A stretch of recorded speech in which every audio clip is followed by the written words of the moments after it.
ನಮಸ್ಕಾರ. ನಾನು BM Bhat, CPIM Belthangady taluk ಕಾರ್ಯದರ್ಶಿ.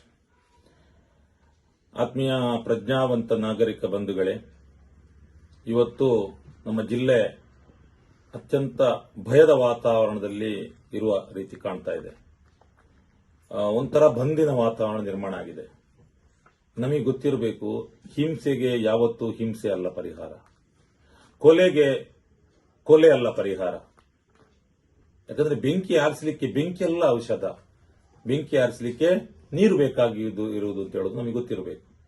ಇವತ್ತು ಮಂಗಳೂರಿನಲ್ಲಿ ಮೊನ್ನೆ ಅಷ್ಟೇ ಒಂದು ನಮ್ಮ ಅತಿಥಿ ಕಾರ್ಮಿಕ, ಯಾವುದೋ ಬೇರೆ ಜಿಲ್ಲೆಯಿಂದ ಬಂದು ಬೇರೆ ರಾಜ್ಯದಿಂದ ಬಂದು ಇಲ್ಲಿ ಕೆಲಸ ಮಾಡ್ತಾ ಇದ್ದಂತ ಒಂದು ವ್ಯಕ್ತಿ, ಅವನನ್ನು ಧರ್ಮದ ಆಧಾರದಲ್ಲಿ ಕೊಲೆ ಮಾಡಲಿಕ್ಕೆ ಮಾಡಿದ್ದನ್ನು ನಾವು ಕಾಣ್ತಾ ಇದ್ದೇವೆ.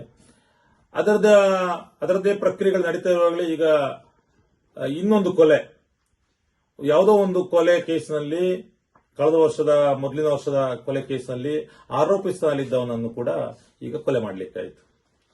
ಈಗ ಅಷ್ಟೇ ಕೆಲವು ಸಮಯಗಳ ಹಿಂದೆ, ಒಂದು ವಾರದ ಹಿಂದೆ, ನಮ್ಮ ಕಾಶ್ಮೀರದಲ್ಲಿ ಕೂಡ ಅಮಾಯಕರ ಕೊಲೆ ಆಯಿತು. ಭಯೋತ್ಪಾದಕರು ಬಂದು ಹತ್ಯೆ ಮಾಡಿದ್ರು ಅಂತ ಹೇಳುವಂಥದ್ದು ಕೇಳಿದ್ದೇವೆ. ಈಗ ನಮ್ಮ ಜಿಲ್ಲೆಯ ಆಡಳಿತ ಸುವ್ಯವಸ್ಥೆಯಲ್ಲಿ ಹೋಗಿದೆ. ಬಿಜೆಪಿ ಸರ್ಕಾರ ಇರುವಾಗ ಕೂಡ ಅದೇ ರೀತಿಯ ಸರಣಿ ಕೊಲೆಗಳು ನಡೀತು ನಮ್ಮ ಜಿಲ್ಲೆಯಲ್ಲಿ. ಅದು ಬೆಳ್ಳಾರಿಯಲ್ಲಿರಬಹುದು, ಮಂಗಳೂರಲ್ಲಿರಬಹುದು, ಅಥವಾ ಬೆಳ್ಳಾರಿಯಲ್ಲಿ 2 ಕೊಲೆ ಆಗಿದೆ. ಇದೆಲ್ಲಗಳು ಕೂಡ ನಮಗೆ ಬೇಸರ ತಂದಿತ್ತು. ಅಥವಾ ಧರ್ಮಸ್ಥಳದ ಹತ್ತಿರ ಇರಬಹುದು, ನಮ್ಮ ಕನ್ಯಾಡಿಯಲ್ಲಿ, ಈ ಎಲ್ಲ ನೋಡುವಾಗ ಈ ಸರಣಿ ಕೊಲೆಗಳು. ಆದ್ರೆ ನಾವು ಮತ್ತೆ ಅದೇ ಬಿಜೆಪಿಯನ್ನೇ ಗೆಲ್ಲಿಸಿದ್ದೇವೆ. ಇಲ್ಲಿ ಅದೇ ತಪ್ಪಾಯ್ತು ನಮ್ದು ಅಲ್ಲ.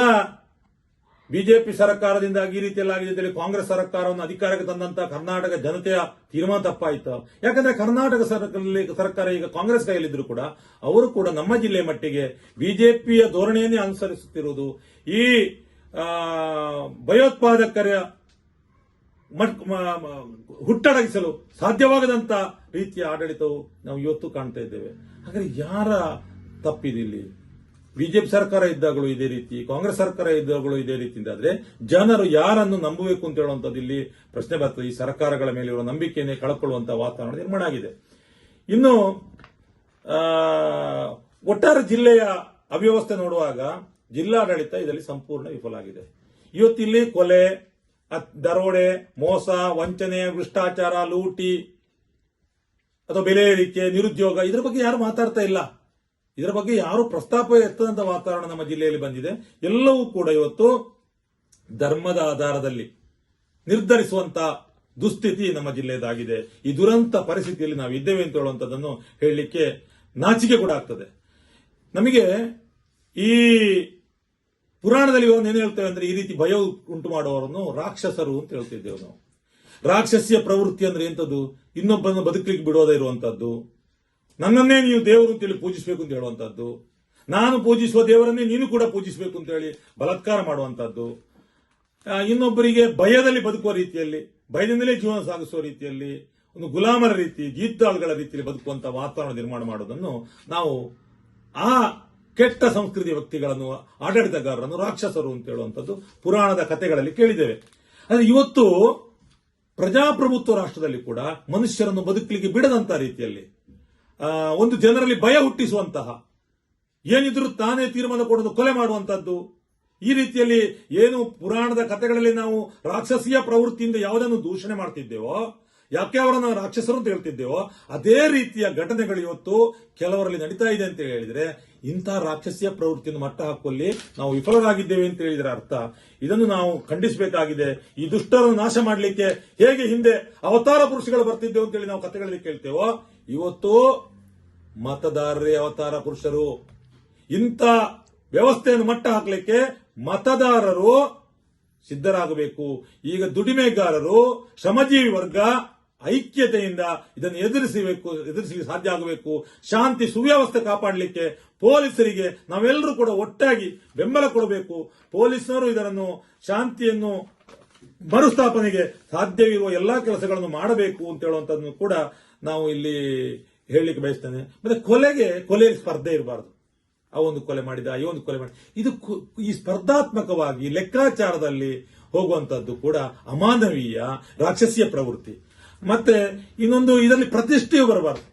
ನಮಗೆ ಅಂದ್ರೆ ಪ್ರತಿಷ್ಠೆ, ನನ್ನ ಇಷ್ಟು ಕೊಲೆ ಆಯ್ತು, ಇಷ್ಟು ಕೊಲೆ, ಇದೆಲ್ಲ ನಮ್ಮ ಮನುಷ್ಯತ್ವವನ್ನು ಕಳ್ಕೊಂಡಂತ ವ್ಯವಸ್ಥೆ.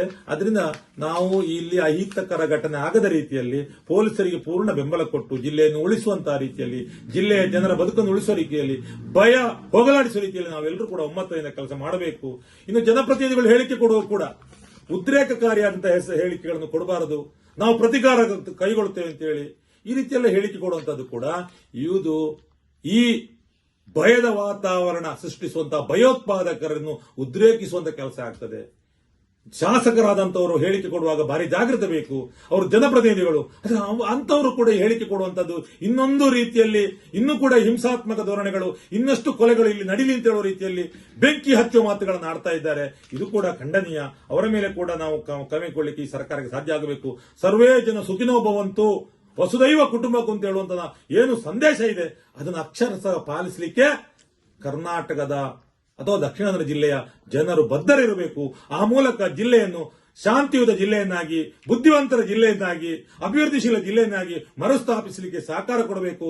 ಜಾತಿ, ಧರ್ಮ, ಮತ ಅಂತೇಳಿ ಗಲಭೆಗಳನ್ನು ನಿಲ್ಲಿಸಿ ನಾವೆಲ್ಲರೂ ಕೂಡ ಐಕ್ಯದ ಮುನ್ನಡೆಯಲಿಕ್ಕೆ ಮೊಟ್ಟ ಮೊದಲಾಗಿ ಈ ಜಿಲ್ಲೆಯ ಬಡ ರೈತರು, ಕಾರ್ಮಿಕರು, ದುಡಿಯುವ ವರ್ಗ ಒಟ್ಟಾಗಬೇಕು.